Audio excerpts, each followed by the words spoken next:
Former NHL defenseman Josh Gorges is our guest on this edition of mojonsports.com. The Bio. Josh, welcome. Nice to have you aboard. Thanks for having me. It's good to see you again. Yeah, nice to see you as well. So let's start right from the beginning. Tell us a little bit about Josh Gorges growing up. I imagine in Kelowna, if I'm not mistaken, but tell me what little Josh Gorges was like. Yeah, I did. Grew up, born and raised here in Kelowna.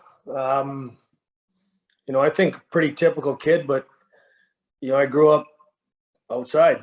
I lived outside. I loved just playing basketball, soccer, baseball, hockey, shooting, whatever. I just wanted to be outside. I wasn't into toys and playing inside. I was an active kid, riding bikes, street hockey, the typical stuff back in those days where you just disappear for the day and come back for dinner time. Who were the big influences? Was it your parents, the siblings? I mean, what got you into all that? I think it was my dad for sure. He never had a chance to play the game. He grew up with six brothers, two sisters, not a lot of money. They didn't play organized sports, but his passion for hockey, especially, was always huge. And hardworking blue collar guy from the time he was a kid, kind of instilled that in me of, you're not going to sit around inside and play video games. You're going to get outside. You're going to either work or you're going to work on your sports. You get to choose. And I always started to veer towards playing the sports because I didn't like doing all the farm work with him. So what sports really piqued your interest as a kid? I mean, hockey, but was there anything else? I liked playing all sports. Even when I got into school and basketball and volleyball, I enjoyed them all. But as far back as I can remember, the only thing I ever wanted to do was play hockey.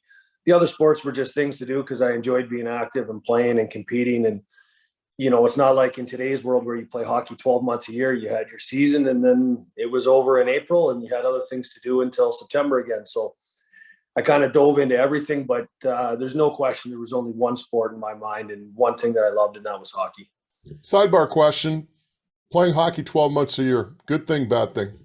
I think it's a bad thing, especially when you're talking about young kids. I got two kids of my own. They're 6 and 7. I talk to a lot of parents that have kids the same age, and hearing some of the stories, 5-6 days a week on the ice for 11, 12 months a year. I mean, you see kids at that age and even older, their skill level through the roof, much, much higher than I was or anyone that I knew at that age. But what I see is it becomes a job for them early. I mean, a lot of them, by the time they get to 13, 14, it's almost like they don't enjoy playing hockey anymore. It's become a chore to them.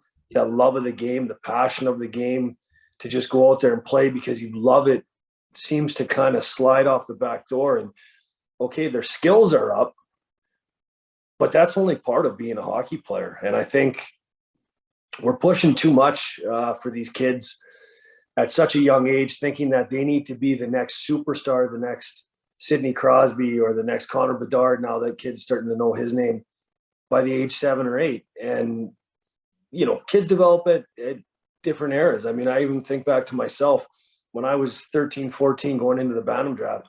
I think it was 120, 125 pounds. I was a kid. I was tiny. There's a reason why teams didn't draft me. They didn't think I was going to grow. Well, I was a little bit of a late bloomer, and you never know when kids are going to grow. So I think 12 months a year is too much. Kids should be athletes, not hockey players. They should become an athlete. Playing soccer, playing baseball, all those other things is only going to help them become a better hockey player. Yeah, the other thing too is you work at different physical skills with all the other sports as well, right? That's it. Who did you idolize growing up? I had a few. I grew up a Chicago Blackhawks fan because that was my dad's team. So Chris Chelios was my guy growing up that I could watch on a daily basis. That's why I wore number 7. That was my favorite number. I wanted to be just like him. But my dad always bought at that time, the DVDs, the Best of Bobby Orr series. And he made me watch those and just watch how he would skate and control the game and never panic. And he didn't have a play. He'd turn back and swing back and go behind the net and wind her up again. And so I used to love watching him play. And that kind of evolved into watching guys like Paul Coffey and Ray Bourque. as a kid, you always dream of being able to play like that. Play like Bobby Orr, you just get it and go and skate through everybody and no one can stop you. And then you start getting into those higher levels and realize, okay, that's not me. I better slow down a little bit here and figure out how to really play this game. Hey, you touched on it. You weren't drafted in the Western Hockey League Bantam draft, and same thing with the NHL. But did you ever get discouraged and thought to yourself, you know what, screw it, I'm done? Or did that just even motivate you more? Never crossed my mind to quit or say, screw it, I'm done. If anything, it did. It lit a fire under me. I remember in the Bantam draft, going on the computer and watching round by round and seeing some of the guys that I grew up playing against get drafted, even some guys on my own team get drafted. And I kept thinking to myself, I don't understand. I thought I was the best player on my team. I was the captain of my team in Bantam, putting up good numbers, doing everything that I thought you're supposed to do, and seeing these other guys get drafted. And I didn't understand. I was 14 years old. You're just a kid. I couldn't quite understand what was going on. But all I remember kept telling myself was, okay, you think that guy's better? You think this guy's better? You don't think I can play? I guess I got to prove everyone wrong. And it just fired me up to show, okay, you're not going to stop me. This is just, I'll have to go the back door. I'll have to go the hard route. And I'm okay with that. What was the turning point in terms of becoming a Rocket, a Kelowna Rocket in the Western Hockey League? Well, I think it was the day they called me and told me that they listed me. I didn't give up on playing in the Western Hockey League. I know at the time I knew a little bit about the difference between the BCHL and the Western Hockey League with going to school and different things like that. In my mind, I always just wanted to play the highest level hockey. I didn't think about the ramifications of getting a scholarship or not, or how that would play out later in life. I always figured, worry about today, whatever happens down the road, I'll cross that bridge when I get to it. And so the day that they called and listed me, that was kind of my entrance to having my foot in the door. And to me, that was like, okay, this is the team that now owns my rights. Now it's my job to go and make the team. And I had nothing else in my mind except going out there when I was 16 and trying to make that team. You make the team, and in fact, you wind up winning a Memorial Cup championship in Kelowna, of all things. How surreal was that? Not only to win it, but to win it as the host team in your hometown. It's funny how things kind of align and work out the way they did. I could look at the whole package of it. We knew we were hosting. We had gone to the Memorial Cup. Like, we won our way there the year before. We had a good team. Then the year we hosted it, I was 19 years old. I was the captain of the team. Tournaments in my hometown. I had a signed pro contract at that point already. So I kept thinking to myself, what a way to go out. What a way to finish my junior career, to be able to win a Memorial Cup in my home city for my hometown team as the captain, and then go on to hopefully play pro hockey after that. So it was a pretty remarkable time. One of the biggest highlights of my career. Something that I'll never forget. It was amazing. The run, the week after was pretty wild too. So it was a good time in my life. There's no question. What is it about Kelowna producing NHL defensemen, by the way? Because not as much forwards, but D-men. I mean, you can go on and on. Scotty Hannon, yourself, Shea Weber, Luke Shen, Tyson Berry. I mean, the list. I mean, at one point I did a depth chart and it was like 12 deep. What is it about Bruce Hamilton and that organization that's able to produce such great defensemen? Well, first, like you said, I think Bruce Hamilton, being the president GM, he kind of has final say with everything. The way he runs his organization, again, I didn't know it at the time, but looking back at things now, he treats you like professionals and he expects you to act like professionals. So I feel like anyways, as an individual, you had a step up on guys that came from other organizations. We were prepared to step into pro hockey, what that would entail, what we would act like, how we would present ourselves. But I honestly think the biggest reason is Lauren Fry. He was the head scout, assistant GM. Even to this day, we would talk how he knew how to see things in players. Again, you're talking about looking at 14 and 15-year-old kids And he had the ability to see something in those players. And I don't know what it is. I don't know what he was looking for, but he had this eye that he could find them. And I think Bruce had a lot of trust in him to go out there and pick these players. And I guess the rest is history after that. More with Josh Gorges after these quick messages. Josh, you have an accomplished career as a junior in Kelowna. We talked about the Memorial Cup. You were part of Team Canada at the World Junior Hockey Championships.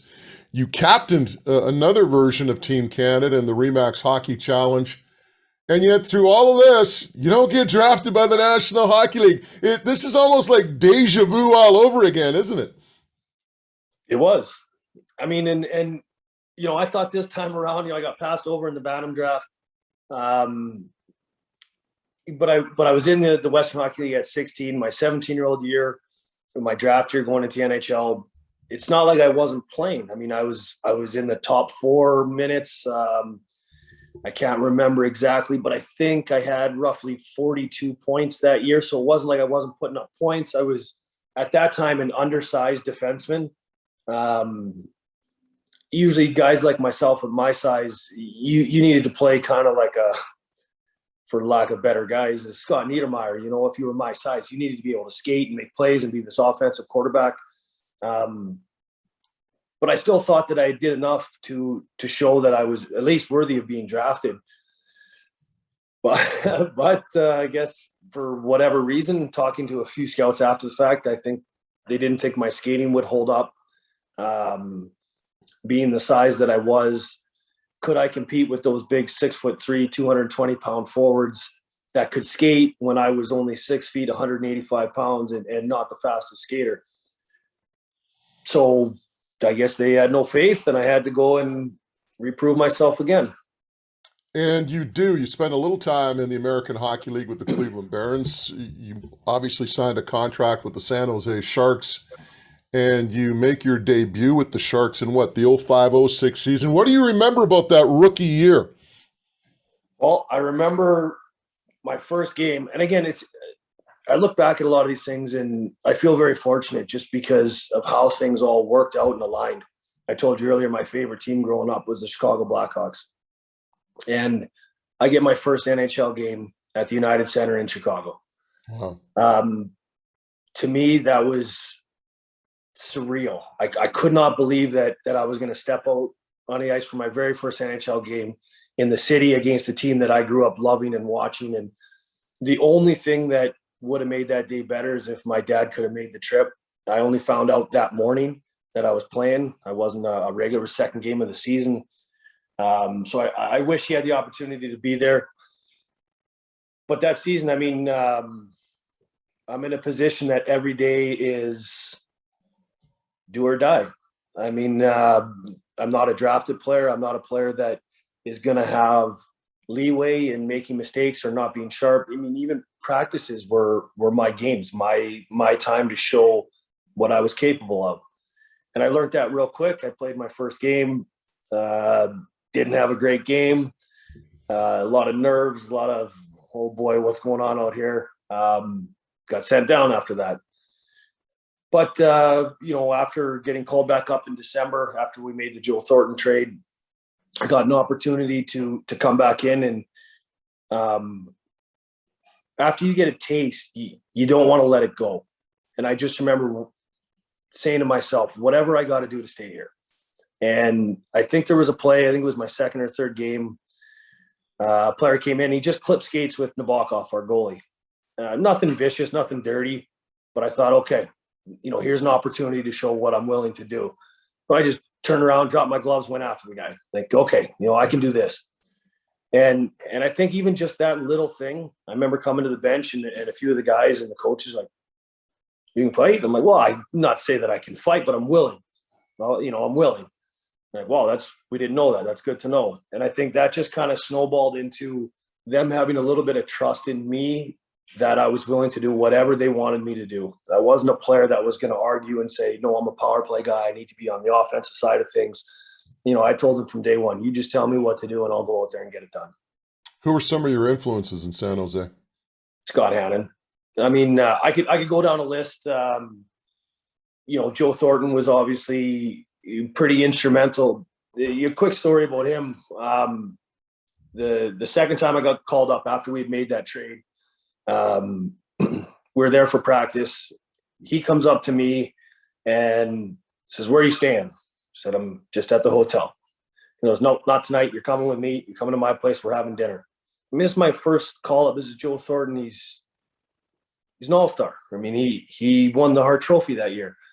And he invites some nobody to come to his house, had dinner. He's like, "You know what, just crash here, stay in my bed. You don't need to stay in a hotel." He had tons of rooms and took me to practice the next day. Little things like that I went, wow, that's pretty amazing for a guy to do that for somebody like myself. I thought that was remarkable. But Scott Hannon, for sure, he was my roommate on the road. After a little while, he became my D partner. And I wanted at that time, I wanted to play and be just like him. We had a shutdown role. He was arguably one of the top shutdown defensemen in the game at that time. And I was just like a sponge. I just told him, I said, every time something happens, like, give me information, tell me everything you see. What do I do in practice? How should I present myself? And he was great. He took me under his wing. He showed me how things go. I remember a couple instances. He said, as a young player like yourself, be the first one on the ice, be the last one off. I don't care what the circumstances are. Secondly, anything happens in the dressing room, someone calls you out, someone says anything, keep your mouth shut. You're a rookie. You don't have the ability to say anything yet. Keep your mouth shut.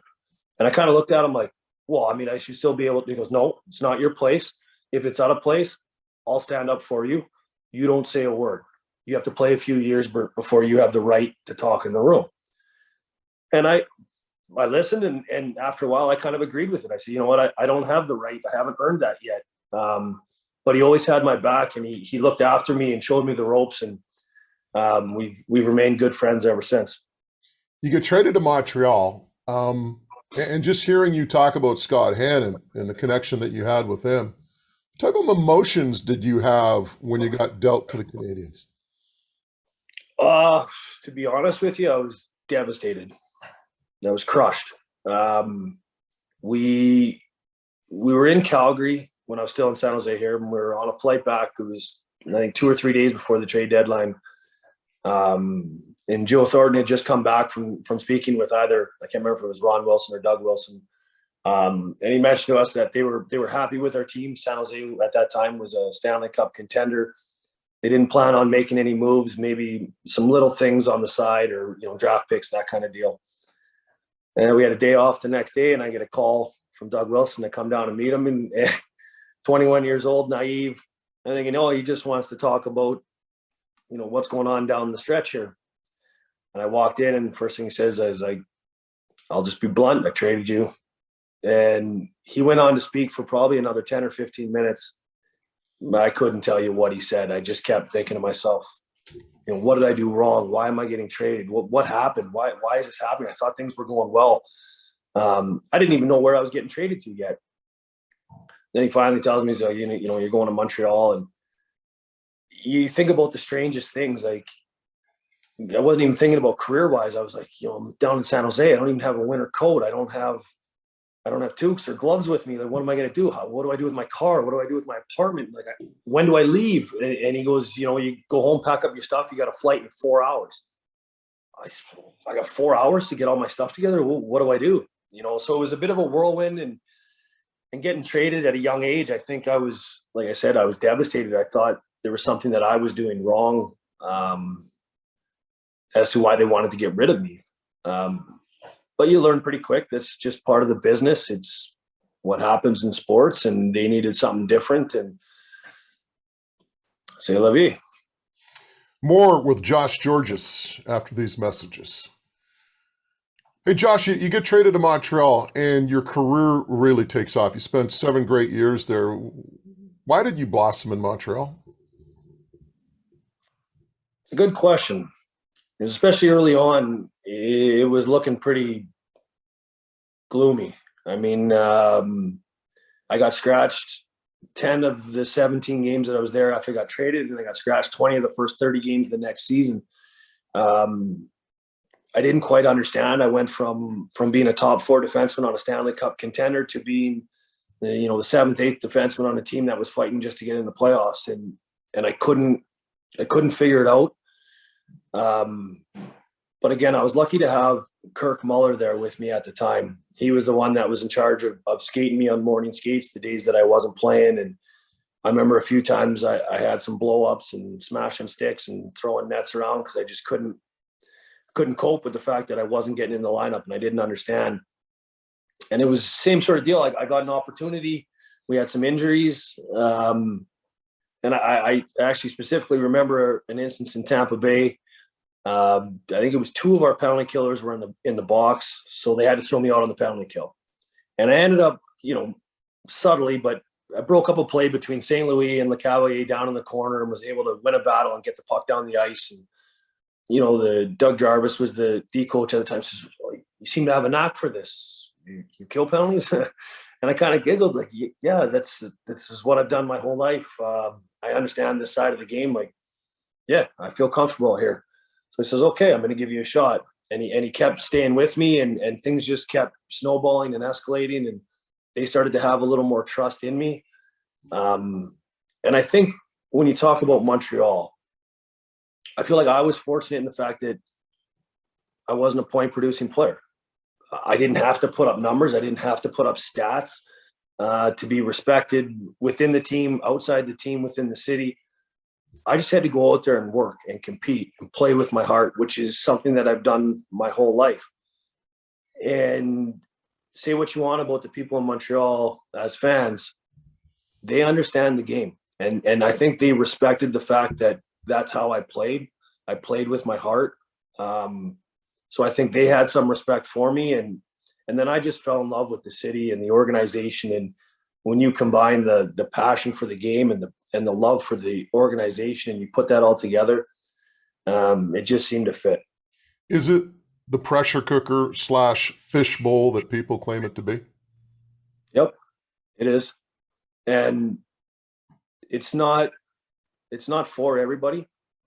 I tell most guys that I knew around the league, buddies, or even people that I meet on other teams, I always said every player should experience what it's like to play for the Montreal Canadiens in Montreal. It's a different feeling. When you put that jersey on, it feels different. When you step on the ice in the Bell Center, especially for a playoff game, it just feels different. It's hard to put into words what you're going through, what it's like, but it's just different. And some people embrace it, but some people it's tough. I mean, especially guys, like I said, I didn't have to put up points. Guys that are expected to score, when you're not scoring, which every player goes through every year, they get on you pretty quick. And when you're not winning, they get on you quick. So you got to have some thick skin. You got to be tough mentally and understand that if you just do what you're supposed to do, things will be all right. But it's not an easy place to play. You got to see some of the best of Montreal with 2 good playoff runs in 2010 and 2014. What were your memories of those runs? Well, I remember the first run. We were the 8th seed. We had to play Washington in the first round, President's Trophy winners, I believe. Took it to 7 games, and we ended up winning Game 7. And coming back, actually, we flew right to Pittsburgh after that, who was the defending Stanley Cup champions, and went 7 games with them. Ended up finding a way to sneak out that. And you come back and you just see the city. People, I mean, they live and die by the Canadians, and every car's got a flag on it, and everyone's honking their horns. And everywhere you go, they're supporting you, and they're fired up. And you step out on the ice in the Bell Center with 21,000 people going absolutely bananas. It's hard to stay sharp. It's hard to stay focused and calm because it's so electric in there. But it's fun. I mean, I could only imagine. I always said we got to the Eastern Conference Finals twice. That's the farthest I've gone. But to win a Stanley Cup in that city, I just can't even imagine what that would be like. 2014, you beat the Bruins I believe in the first round, if I'm not mistaken. And, I remember watching that series and how great Carey Price was, but just the intensity of that Bruins Canadiens rivalry. Um, the only other rivalry that I think was probably more intense that I've seen in my lifetime was the Canadiens and the Nordiques, right? And I'm sure you've probably heard stories about that. Of course, Yeah. that doesn't exist anymore. But I think that was a rivalry that just expanded everything. It was more than hockey. It was English versus French. It was, business versus business in terms of the corporations that back both. But that Bruins Canadiens thing, man, you want to talk about Yankees Red Sox of hockey? That would probably be it. What was it like being part of that and that rivalry? It was the best. Like, it really, this, the only way I can explain it is when you're playing hockey and you're in the playoffs, if you're a competitor, there's nothing better. In the 8 years of playoff time with Montreal, I think we played Boston 4 times in my career in the playoffs. Yeah. If I remember correctly, at least 2, but maybe 3 of the series went 7 games. It brought out the best of both teams. There was a hatred for Boston, and I'm sure Boston hated Montreal, no question. But there was also a bit of a mutual respect. I think both organizations knew the history, they knew the rivalry. When you went into Boston, even in the regular season, I mean, you knew you were in for a game. But when you get into those playoff matches, you get into 7-game series. There's nothing like it. The intensity, the emotion, every shift, every play, every battle is heightened. As a competitor, that's what you want. You embrace it. It was the best. I mean, I can't even compare it to other series just because it's just not the same when you're not playing Boston. You have this great time in Montreal. You wind up getting dealt to Buffalo. You talked about the emotions in San Jose and that you were devastated when you got traded from San Jose to Montreal. Did you go through the same process going from Montreal to Buffalo, or were you a little bit more seasoned by that point and you said, this is just the game? No, I didn't think that way. I was more seasoned, but at the same time, again, I think I was still naive. I still believed that, you play this game the right way. You play with emotion. You play with your heart. You play with character. You do all the right things for the team. They're going to do right by you. Like you said, we had just gone to the conference finals again. We lost to New York, playing a big role on that team. And then to come out of that and 3 weeks later get a phone call that they're going to trade you, it didn't make sense. I didn't understand why. I thought we were in a good position. We were building on something special.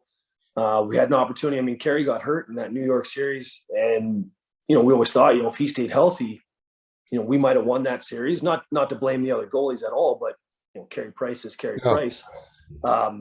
If he stayed healthy, what could have been. So we were all excited for the next year, and then to find out that the team wants to trade you. Not only that, they wanted to trade me to Toronto, one of our biggest rivals. It stung. It hurt. I didn't think, the way I handled myself the 7+ years I was in Montreal, that it would end like that. And I said earlier that I was naive because, I still believed at that time that, we're a family, and in this organization, that's what teams always talk about. GMs, coaches at the start of the year, we're a family. We bleed together. We sacrifice for each other. We sacrifice for the betterment of the team. And then you realize, well, it's a business. It's nothing more than that. And yeah, you have to play for the team and you have to sacrifice for the betterment of the group. But at the end of the day, it's about business. Owners, GMs, coaches, they're not going to sacrifice to help individual players out at their own expense. It's just part of the way hockey is. And I didn't understand that even at 30 years old. I think that's why it stung so much. And it took a little time after to realize, you have to play this game the right way, but you also have to be smart and understand that this is a business. This is what I do for a living. This is how I take care of myself, my family. At the end of the day, that's what we're all doing. And it's cynical maybe a little bit, and it sucks to think of it in terms of that. And the game you love is become a business, but that is just the reality of sport. When you get to that level, there's more to it than just showing up and playing. You refused a trade to Toronto. And this kind of spins around. Maybe I'm off base here, but it's funny you were talking about Montreal and Boston and that rivalry. There was a big forward that played in Boston. You played against him, 17, truculent type. When he became a free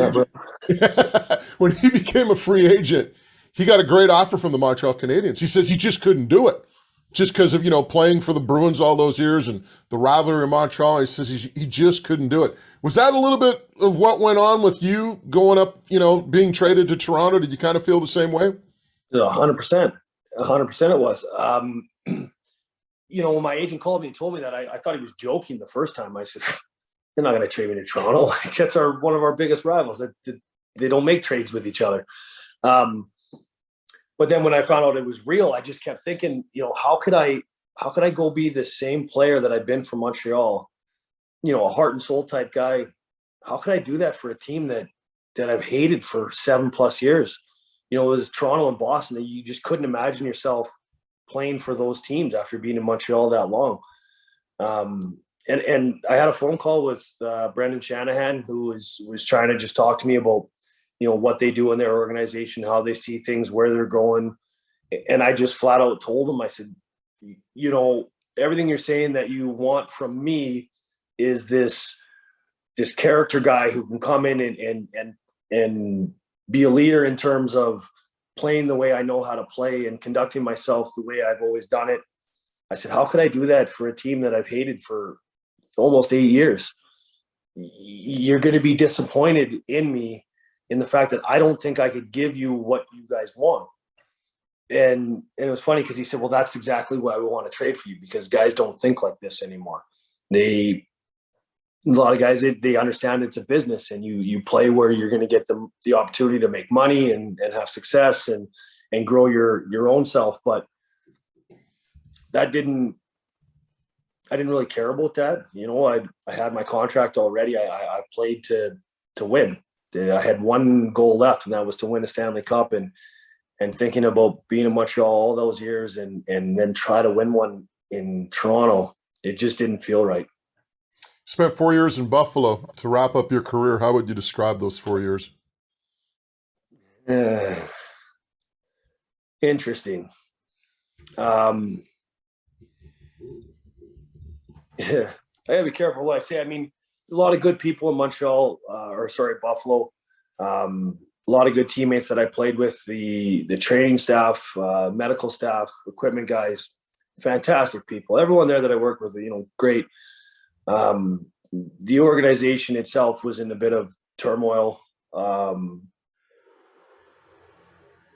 In my eyes, I think they did some things that weren't conducive to winning and building a winning culture. And it's tough. I mean, I understand it's not an easy thing to do when you're losing all the time. You get to that point every year where trade deadline comes and they trade away every free agent we have, and they bring in, a bunch of prospects and rookies and draft picks, and then you start fresh again the next year. A new coach, new GM, 15 new players on the team. So it takes time to gel. Then it kind of sinks back into the old, this is who we are. All of a sudden, trade deadline comes and we trade away all our free agents. We acquire a bunch of draft picks and prospects, and new coach again the next year, new GM again the next year. And there was no structure and stability within the organization. And it just seemed like no matter what we did, we just couldn't get any traction and couldn't really build a foundation to start moving forward. It's interesting, and I don't know if this was the case in Buffalo, but you talk to veteran players, guys that have been in the league, and they become those mentors on a team, or the guys that have the experience and are supposed to pass it off. But one player told me one time, he goes, you can have all the experience and all the advice you want, but he goes, the young guys got to listen. And that sometimes doesn't happen. I mean, I've heard stories where there have been veteran guys and they try to, show the way it's done or lead by example or try to, develop a culture, and the young guys, for whatever reason, just kind of do their own thing. So it's one thing being that wise veteran and trying to pass advice, but it's another thing having the young guys actually be receptive to it. Yeah, and I look back at where I started when I was 21 in San Jose. There was maybe, I'd have to look back, but 8 players under the age of 30 or under the age of 28, 29. And that meant we had about 13 players over that age. We had some guys that were 36, 37, 38. The bulk of our team was veteran players that had been in the league for at least, 5 to 8 years. So as a young guy, you didn't have a choice but to listen to the older guys because you were the minority. Fast forward till I get traded to Buffalo, there was about 5 or 6 of us over the age of 30, and then about 15 or 16 under that. And that's who ran the room. We were the minority at that point. So when you come in and you're trying to, show the way and voice your opinions, it's tough when you're trying to do it for so many guys at the same time that didn't understand. And again, in the situation we were in Buffalo, those young players, great young players, they were the ones who were playing 20 to 25 minutes a night. They were the ones who were in charge. I think that's when I was talking about the way some of the stuff was handled in the organization in terms of how do we build a culture that's going to win. My own personal opinion is you can't just hand things over to people and expect them to understand how hard it is to win. If things get handed to you on a silver platter, you don't understand the work ethic and commitment and dedication it takes to actually win it on your own. And I think there was a few of those situations where things were just handed over, like, here you guys go, here's the NHL, take it and run. And it was tough. It was a tough situation to be in to try to right that ship at that time. What's the transition to retirement been like? It was interesting the first year I retired because, I trained throughout the summer in hopes of maybe finding a place to land. I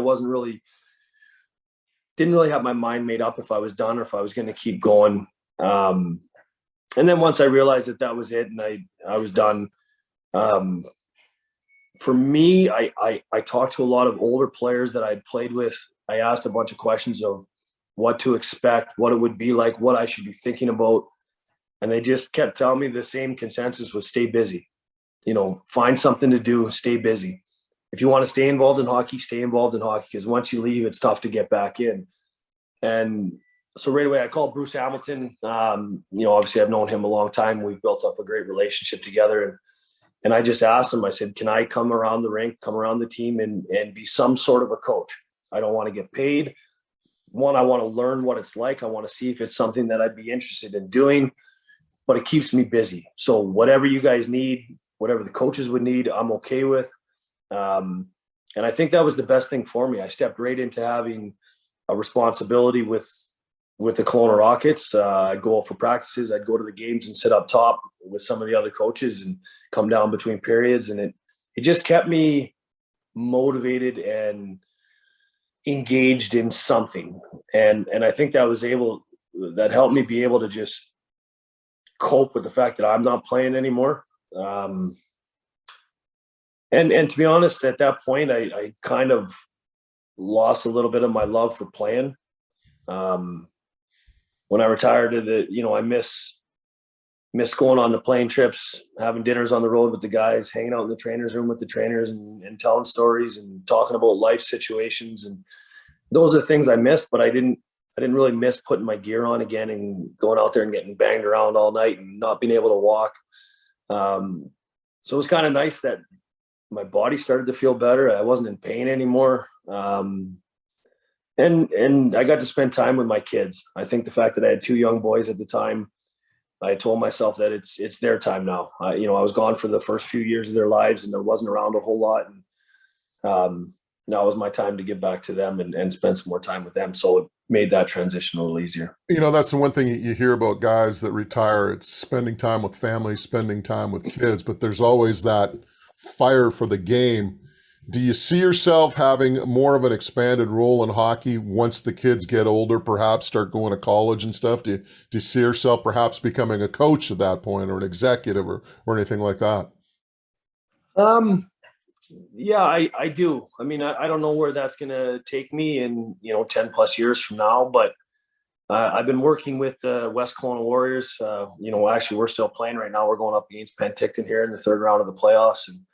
And I enjoy working with them. I find, and I coach both my kids' hockey teams as well. So, I'm at the rink 7 days a week again. I'm back there more than when I was playing. But it's something that I enjoy, especially with the junior age kids. They seem to really be enthusiastic to learn and get better. And the position that I'm in, and this is what I tell all the guys that I coach, is I get one thing that's satisfaction for me, and that's seeing you guys go on and be pro players and NHL players, and watching you develop, and then maybe thinking that I just had a small part in helping you get there. I find a lot of joy in that. I like working with the kids, and I find my passions coming back out in the game, but in a different way. I feel like I've been through a lot of different scenarios. I've learned a lot of different things over the years with all my experiences that I try to pass on to these guys, so they know what to expect when they go to their first camp or their first tryout, or once they make the team and they're playing, that I can be there to help out and help their career. Well, Josh, this has been a treat, man. It's been awesome having you on mojonsports.com, part of the bio series, and learning about your story and some great stuff.